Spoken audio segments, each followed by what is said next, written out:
পৃথিবীর যারা নেতৃত্ব দিচ্ছে তারা কি করছে গণহত্যার বিরুদ্ধে। মায়ের কোলে শিশু এবং মা দুজনে একসাথে শাহাদাত বরণ করেছে। ইসরায়েলি পণ্য বয়কটের যে আন্দোলন শুরু করেছিলাম সে আন্দোলন অব্যাহত থাকবে ইনশাআল্লাহ।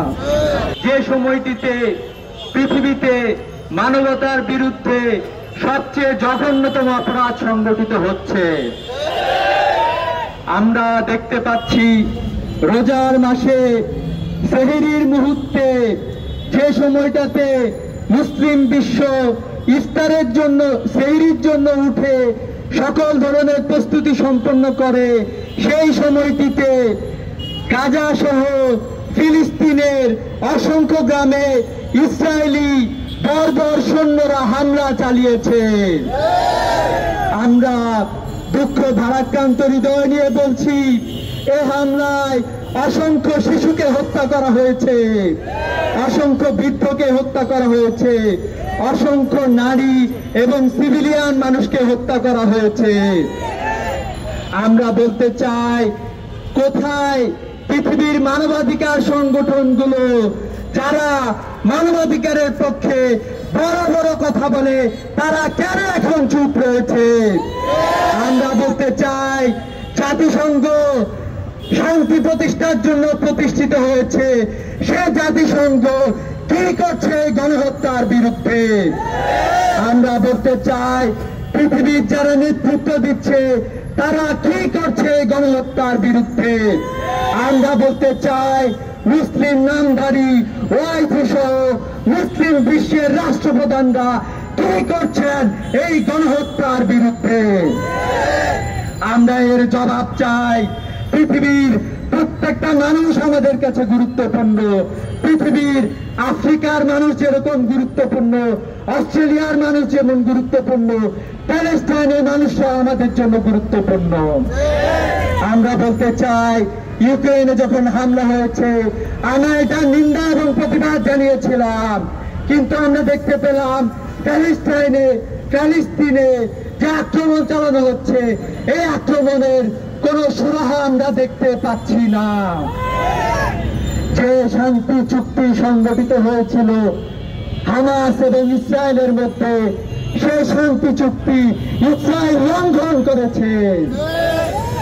আমরা আমরা আমরা আজকে দুঃখ ভারাক্রান্ত হৃদয় নিয়ে হাজির হয়েছি।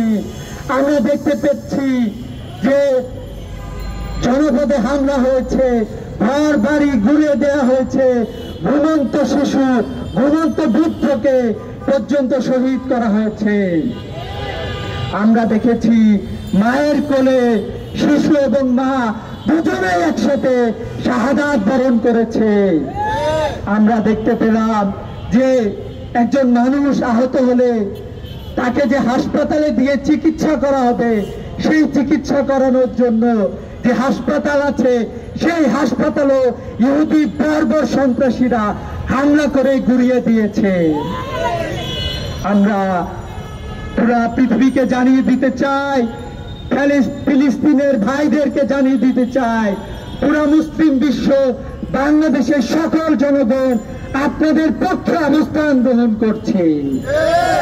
বিশ্ব প্রতিটি মানবতাবাদী, প্রতিটি ধর্ম বর্ণের মানুষরা আপনাদের পক্ষে অবস্থান গ্রহণ করছে।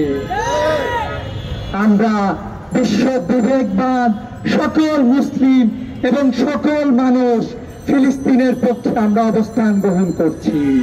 আমরা ইসরায়েলি বর্বর সন্ত্রাসীদেরকে হুঁশিয়ার উচ্চারণ করতে চাই, পুরো পৃথিবী আপনাদের বিরুদ্ধে অবস্থান গ্রহণ করে, ফিলিস্তিনের পক্ষে অবস্থান গ্রহণ করে এক দুর্বার আন্দোলন গড়ে তুলবে ইনশাআল্লাহ।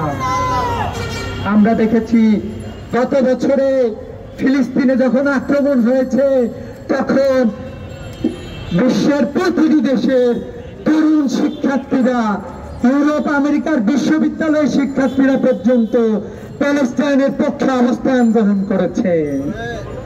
আমরা বাংলাদেশ থেকে আহ্বান জানাতে চাই বিশ্ব বিবেকের কাছে যে আপনারা দ্রুত পদক্ষেপ গ্রহণ করুন, অন্যথায় আপনারা যে নিজেদেরকে আপনারা যে নিজেদেরকে বিশ্ব নেতৃত্ব বলে দাবি করেন, আমরা আপনাদেরকে নেতা হিসেবে আপনাদেরকে আমরা মানব না। প্রিয় উপস্থিতি, আমরা দাবি জানাতে চাই আমাদের রাষ্ট্রপ্রধানের প্রতি যে আপনিও আপনার পক্ষ থেকে যথার্থ পদক্ষেপ গ্রহণ করেন। আমরা বাংলাদেশের আপামর জনতাকে জানাতে চাই যে ইসরায়েলের বিরুদ্ধে, ইসরায়েলি রাষ্ট্রের বিরুদ্ধে যে ঘৃণা আমাদের রয়েছে বিগত বছরগুলোতে, আমরা সে ঘৃণা অব্যাহত রাখলাম তোমাদের বিরুদ্ধে। সেই সাথে আমরা বাংলাদেশের আপামর জনতাকে জানাতে চাই যে ফিলিস্তিনের এই হত্যাযজ্ঞের বিরুদ্ধে, ইসরায়েলি হত্যাযজ্ঞের বিরুদ্ধে আমরা ইসরায়েলি পণ্য বয়কটের যে আন্দোলন শুরু করেছিলাম, সে আন্দোলন অব্যাহত থাকবে ইনশাআল্লাহ। আমরা সাংবাদিক ভাইদেরকে দাবি জানাতে চাই, আমরা পেশাজীবী বাংলাদেশের প্রতিটি ধর্ম বর্ণের মানুষদেরকে মানবতার পক্ষে অবস্থান গ্রহণ করার জন্য আহ্বান জানাতে চাই। সেই সাথে ইসলামী ছাত্র শিবিরের কর্মীদেরকে বাংলাদেশের ফিলিস্তিনের পক্ষে জনমত গঠনের জন্য শুধু বাংলাদেশ না, পুরো পৃথিবীর মানুষকে এই আন্দোলনের পক্ষে অংশগ্রহণ করার জন্য, সম্পৃক্ত করার জন্য দুর্বার আন্দোলন গড়ে তোলার আহ্বান জানাচ্ছি।